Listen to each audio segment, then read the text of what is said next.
Assalamualaikum warahmatullahi wabarakatuh. Perkenalkan, saya Sarti Nur Fernanda dengan NIM 2022-1028. Tugas kelima yaitu hitung rasio portabilitas perusahaan ABC untuk tahun 2021, 2022, dan 2023. Yang pertama, Core Profit Margin atau CPN. Rumusnya yaitu laba kotor per pendapatan kali 100, 2021 29.500 dibagi 5 juta kali 100 sama dengan 50%. Tahun 2022 3 juta 200 per 6 juta kali 100 sama dengan 53,33%. Yang pada tahun 2023 3.750 per 7.500 kali 100 sama dengan 50%. Yang kedua, Net Profit Margin NP atau CPN, laba bersih pendapatan kali 100. Pada tahun 2021 800.000 per 5 juta kali 100 sama dengan 16%. Pada tahun 2022 1 juta per 6 juta kali 100 sama dengan 16,67%. Pada tahun 2023 1.200.000 per 70 tambah 500 kali 100 sama dengan 16%. Return on Asset atau ROA laba bersih atau total aset 2021 yaitu 800.000 per 10 juta kali 100 sama dengan 8%. Yang kedua, pada tahun 2022 1 juta per 12 juta kali 100 kali sama dengan 8,33%. Pada tahun 2023 1.200.000 per 14 juta kali 100 sama dengan 8,57%. Return on Equity atau ROE laba bersih per total ekuitas kali 100.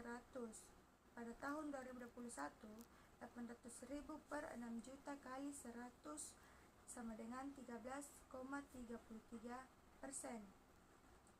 Pada tahun 2022 1 juta per 7 juta kali 100 sama dengan 14,29%.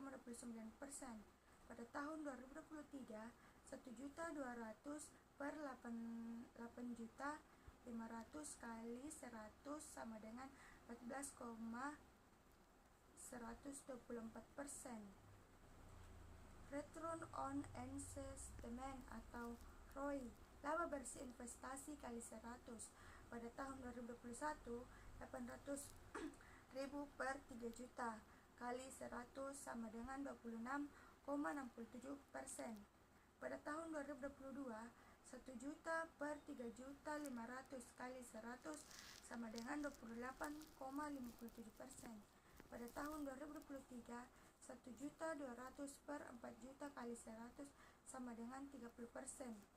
Dari hasil angka-angka dapat dianalisis yaitu 1. Core Profit Margin atau JEN mengalami sedikit fluktuasi dari tahun 2022 tetapi kembali turun ke level 50% di tahun 2023. Hal ini menunjukkan adanya kenaikan efisiensi pada biaya produksi pada tahun 2021. Yang kedua, Net Profit Margin NPN relatif stabil berkisaran sekitar 16% hingga 16,67% yang menunjukkan bahwa perusahaan mampu mempertahankan profitabilitas bersihnya meskipun pendapatan meningkat. Yang ketiga, Return on Asset atau ROA mengalami peningkatan kecil setiap tahun yang menunjukkan bahwa perusahaan semakin efektif dalam menggunakan asetnya untuk menghasilkan laba bersih. Yang keempat, Return on Equity atau ROE juga mengalami peningkatan kecil dari tahun ke tahun, menunjukkan bahwa perusahaan semakin efisiensi dalam menggunakan ekuitas untuk menghasilkan laba. Yang kelima, Return on Investment atau ROI meningkatkan setiap tahun menunjukkan bahwa investasi yang dilakukan perusahaan memberikan hasil yang semakin baik secara keseluruhan. Karena tren ini menunjukkan adanya peningkatan dalam kinerja perusahaan dari pengguna aset ekuitas dan investasi. Meskipun ada sedikit fluktuasi dalam margin laba kotor, peningkatan ini bisa disebabkan oleh peningkatan ekuiti rasional atau perbaikan dalam pengelolaan biaya.